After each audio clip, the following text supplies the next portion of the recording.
पाकिस्तान में हिंदू समुदाय अल्पसंख्यक है। वहां पर उनकी बदहाली और अलग अलग तरह के शोषण की खबरें आए दिन सुर्खियां बनती रहती हैं। आजादी से लेकर अब तक पाकिस्तान में जिस ढंग से हिंदू माइनॉरिटीज की संख्या में बड़ी गिरावट आई है, उस पर कई बार चिंता जाहिर की जा चुकी है। ऐसे में एक सम्मानजनक जीवन जीने की चाह में सीमा पार से हिंदू परिवार भारत आने और यहीं के हो जाने की चाहत रखते हैं। पिछले कुछ सालों से यहाँ पर ऐसे हिंदू परिवारों का आना लगातार जारी है। ऐसे ही 800 हिंदू पाकिस्तान से भारत इस चाह में पहुंचे थे कि उन्हें यहीं की नागरिकता मिल जाए और उन्हें फिर से वापस पाकिस्तान ना जाना पड़े, लेकिन ऐसा हो ना सका।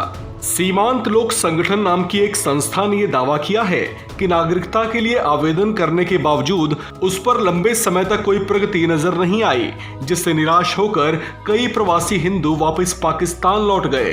द हिंदू ने भी इस खबर को प्रमुखता से प्रकाशित किया है, जिसमें उसने बताया है कि कैसे पाकिस्तान से भारत आए हिंदू परिवारों में से अनेकों वापस लौट गए हैं। द हिंदू ने SLS के अध्यक्ष हिंदू सिंह लोढ़ा के हवाले से लिखा है कि वापस लौटे हिंदुओं में भारी निराशा और नाराजगी है। ऐसे में पाकिस्तान की कुछ एजेंसियां उनका इस्तेमाल भारत को बदनाम करने के लिए कर रही हैं। रिपोर्ट में बताया गया है कि उन्हें जबरन मीडिया के सामने भी लाया गया है और उनसे ये बयान दिलवाए गए हैं कि भारत में उनके साथ बुरा सलूक किया गया। गौरतलब है कि केंद्रीय गृह मंत्रालय ने साल 2018 में नागरिकता के लिए ऑनलाइन आवेदन की प्रक्रिया शुरू की थी। इसके तहत 7 अलग अलग राज्यों में 16 कलेक्टर्स को पाकिस्तान, अफगानिस्तान और बांग्लादेश से भारत पहुंचने वाले वहां की माइनॉरिटीज, जिनमें हिंदुओं के अलावा पारसी, सिख, ईसाई, जैन और बौद्ध शामिल हैं, उनकी नागरिकता के लिए ऑनलाइन आवेदन स्वीकार करने को कहा था।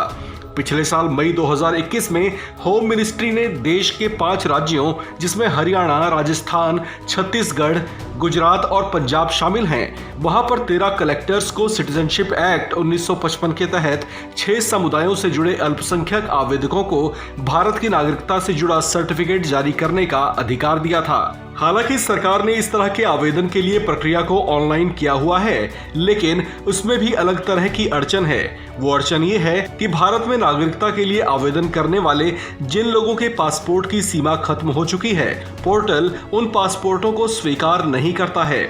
साल 2018 में दिसंबर 2021 तक 6 समुदायों से नागरिकता के लिए 10,635 आवेदन प्राप्त हुए थे, जिनमें से 7,306 आवेदन अकेले पाकिस्तान से ही थे, जिसमें से अनेकों निराश होकर वापस भी लौट चुके हैं। ऐसे में बीजेपी नेता सुब्रमण्यम स्वामी ने भी सरकार की नीतियों की आलोचना की है। अपने एक ट्वीट में नाराजगी जाहिर करते हुए स्वामी ने लिखा है कि मैं 2016 से इसको लेकर मोदी सरकार को पत्र लिखकर और कई समाचारों के जरिए भी चेतावनी देता रहा हूं, लेकिन अब तक इस पर ठोस कार्रवाई नहीं की गई है।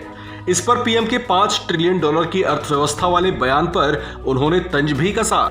आपको बता दें कि CAA यानी सिटीजनशिप अमेंडमेंट लॉ दिसंबर 2019 में ही संसद के दोनों सदनों में पास हो चुका है, जिसे राष्ट्रपति अपनी मंजूरी भी दे चुके हैं, पर इस पर अब तक नियम आदि तय नहीं किए जा सके, जिसकी वजह से ये अब तक पूरी तरह से लागू नहीं हो पाया है। इस खबर में फिलहाल इतना ही। बाकी खबरों के लिए बने रहिए वन इंडिया हिंदी के साथ।